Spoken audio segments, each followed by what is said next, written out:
Ever wonder what really goes on behind the scenes for a professional trader? It's not about crystal balls or wild guesses. It's a structured, repeatable process. Today, we're going to peek behind that curtain and deconstruct a real daily game plan, step by step. So, let's do something a little different. We're going to start at the end. The final conclusion of this entire analysis is right here. A strong bullish bias. But that's not just a feeling, right? That's a conviction built on evidence. The real question is, how did we get here? To really understand that conviction, we've got to hit rewind. We're going to break down the exact numbers, the market sentiment, and the strategic thinking that all pointed to this one powerful conclusion. All right, so every single solid trading plan starts with the same thing: cold, hard numbers. Not emotion, not what you think is going to happen. It all starts with objective data.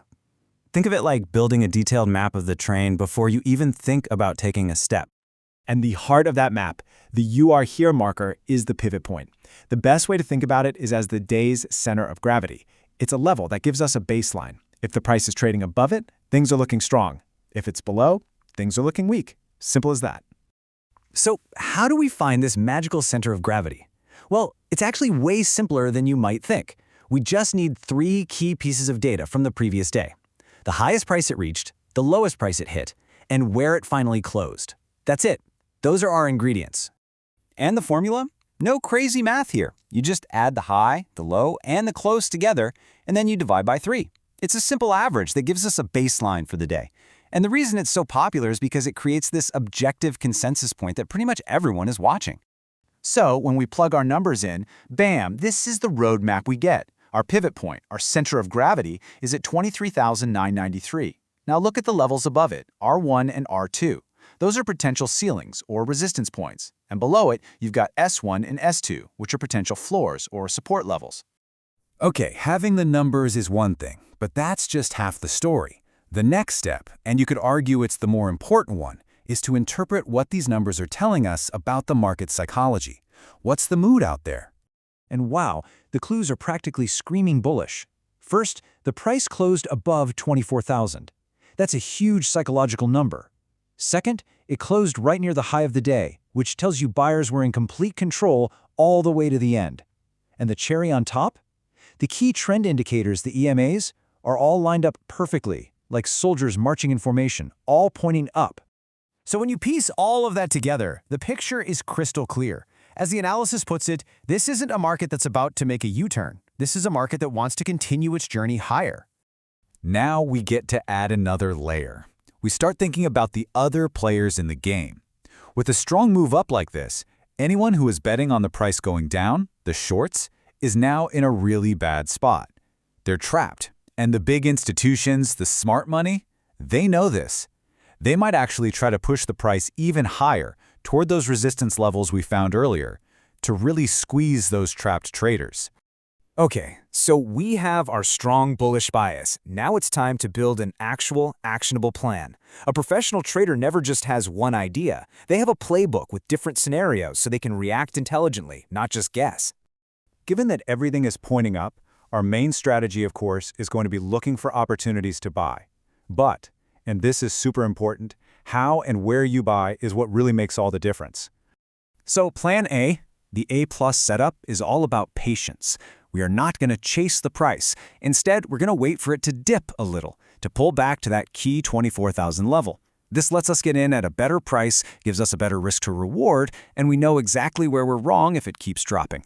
But hey, what if the market doesn't give us that nice little dip? What if it just wants to launch like a rocket from the opening bell?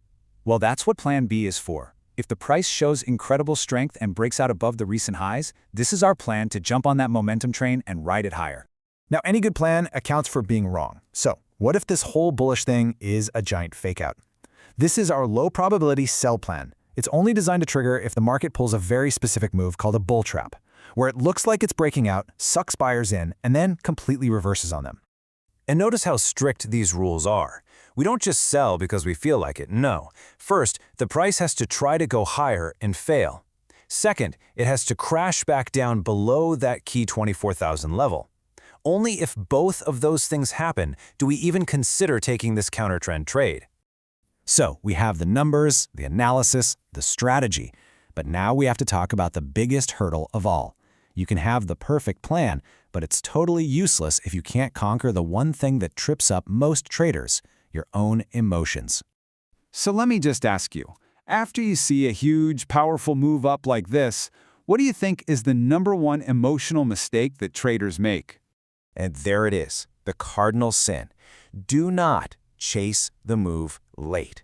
It's the classic mistake. You see it taking off without you. That fear of missing out kicks in, and you jump in right at the top, just as the smart money is getting out. And this really shows you the difference, right? The pro on the left is patiently trading a pullback, or a well-structured breakout according to a plan. The amateur on the right is just reacting, driven by emotion, chasing a move that's already over because of FOMO. So, we can boil this whole complex thing down into a very simple game plan. You could write this on a sticky note and put it on your monitor. As long as we're above 24,000, we're looking to buy dips. Period. If we're stuck in that middle zone, expect a fight. If we break out above that next level, look for the afterburners to kick in. Simple, clear, and actionable. And that really brings us to the final, most important question. The analysis gives you a clear picture. The plan gives you a roadmap. But when the bell rings and the pressure is on, the real question is, do you have the discipline to actually follow your plan? That's the real battle, and that's what makes all the difference.